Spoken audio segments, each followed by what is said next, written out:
Di hari ini saya ingin bicara tentang soal perbedaan persepsi antara yang dibicarakan seorang avatar atau nabi dengan kita ya, dan juga para imam seperti itu. Ini terkait dengan ketuhanan ya guys. Kenapa saya di setiap postingan itu selalu menyuruh atau selalu untuk memberikan sebuah pemahaman bahwa kita itu kadang atau sering sekali untuk percaya dan mudah percaya dan taklid buta terhadap sebuah sesuatu yang tidak pernah kita ketahui. Contohnya Tuhan ya, sesuatu yang tidak ada datanya sama sekali, tidak ada buktinya sama sekali, tidak ada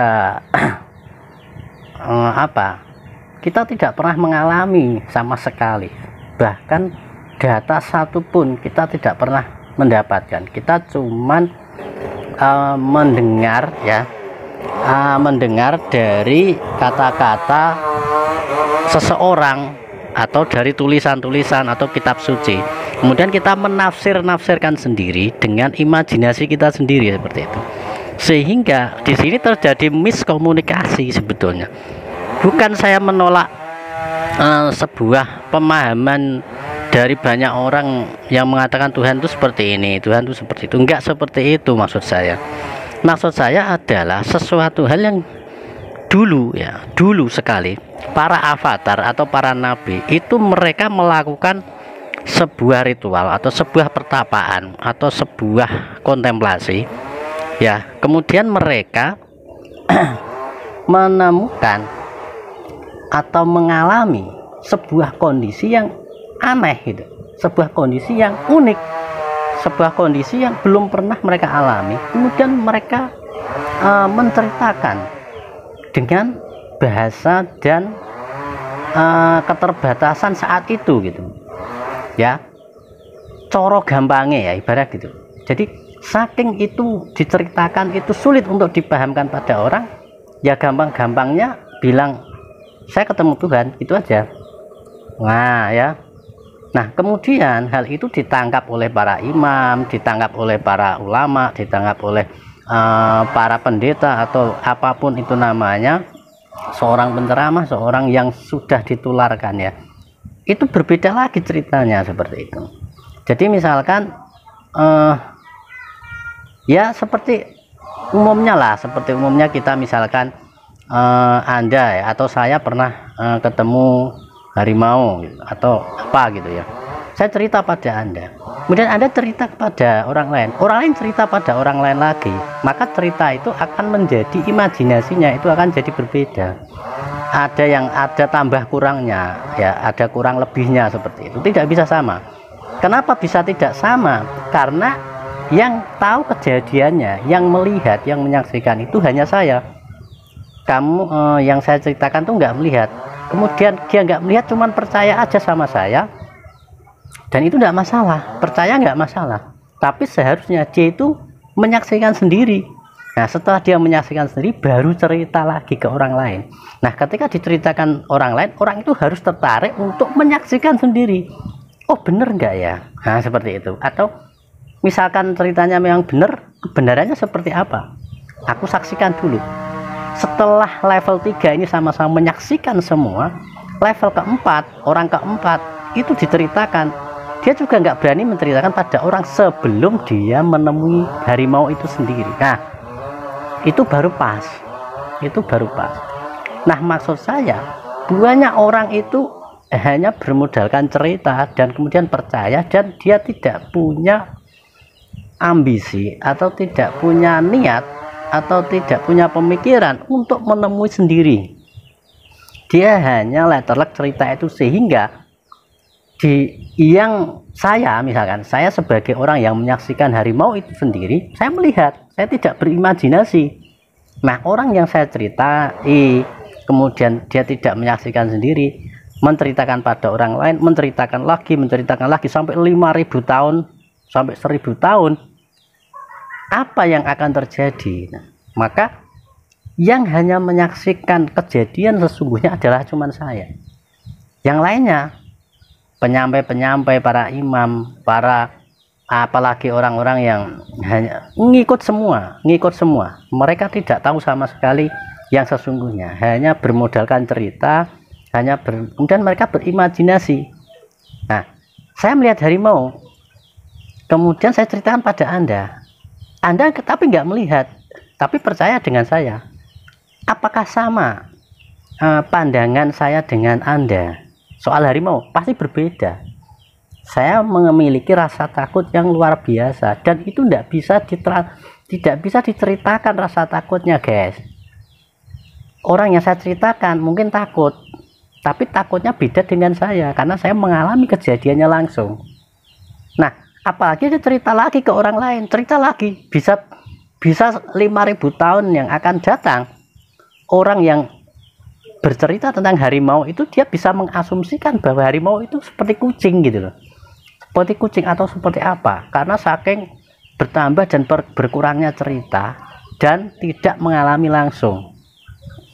Nah, itu yang saya maksud, seperti yang ada di video ini. Nah, tidak hanya bahasan tentang Tuhan ini, bahasan apapun, kalau tidak mengalaminya, tidak membuktikannya, kejadiannya akan bertambah dan berkurang dan memunculkan imajinasi gitu.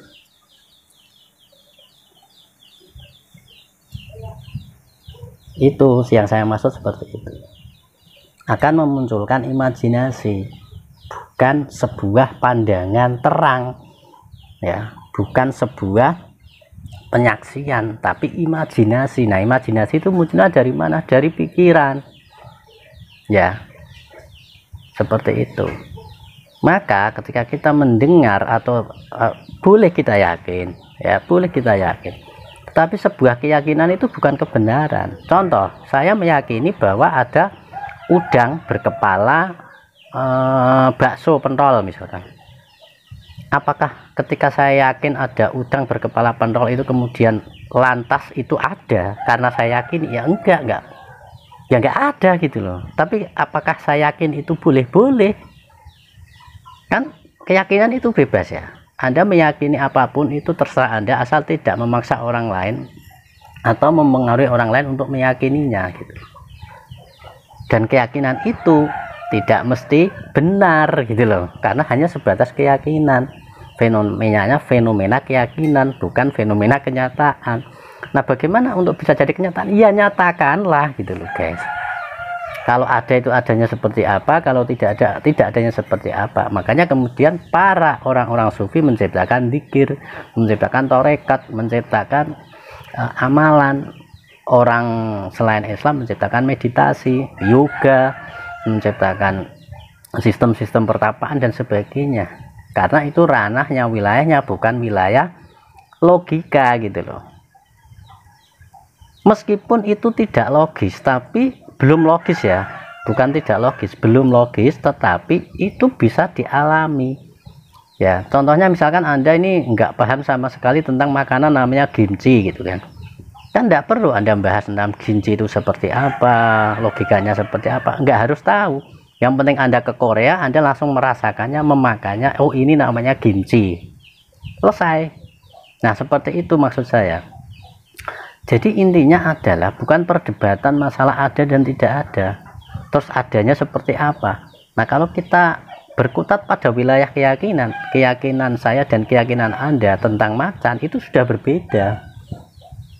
Nah, makanya para avatar itu semuanya orang-orang yang telah menyaksikan, kemudian turun pada imam sampai ribuan tahun, 1000 tahun, 5000 tahun, kisahnya akan berbeda. Karena apa? Imam itu belum tentu mengalami, belum tentu menyaksikan, belum tentu melihat. Berbeda dengan sang nabi. Jadi hampir semua yang tidak melihat itu, ibarat nabi itu bercerita atau avatar itu menceritakan sesuatu yang dia saksikan, kemudian diceritakan sama imam, jadi buta semua gitu loh. Nah, orang buta menuntun orang buta, ya, hanya taklid buta gitu. Sehingga yang terjadi adalah miskomunikasi, akhirnya nggak nyampe ini gitu.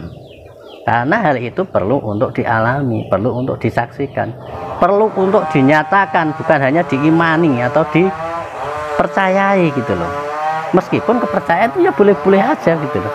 percaya itu boleh. Misalkan Anda percaya bahwa air itu jatuh dari bawah ke atas gitu kan, ya nggak masalah, kan Anda percaya. Walaupun kepercayaan itu belum tentu benar. Anda percaya 1 tambah 1 sama dengan 100, boleh nggak? Boleh. Tapi kalau Anda tanya ke ahli matematika, 1 tambah 1 pasti 2, Anda disalahkan. Tapi keyakinan Anda boleh, terserah Anda, kan seperti itu.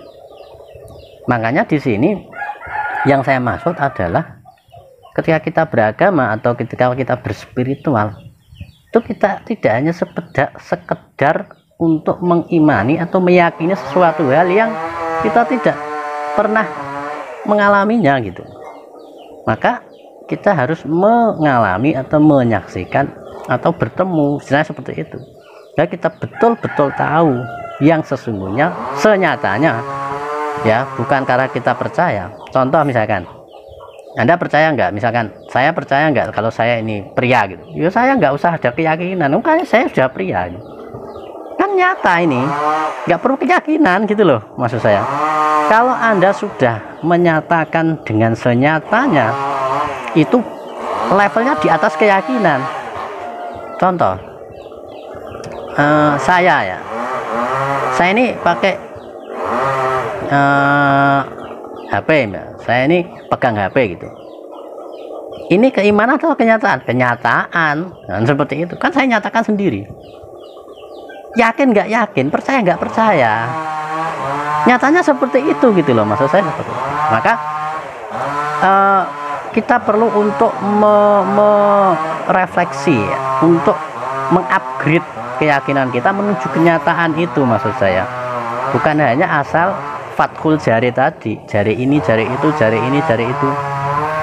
Misalkan saya bertemu dengan seseorang gitu ya, kemudian saya cerita pada Anda, orang itu loh wajahnya begini, kulitnya begini.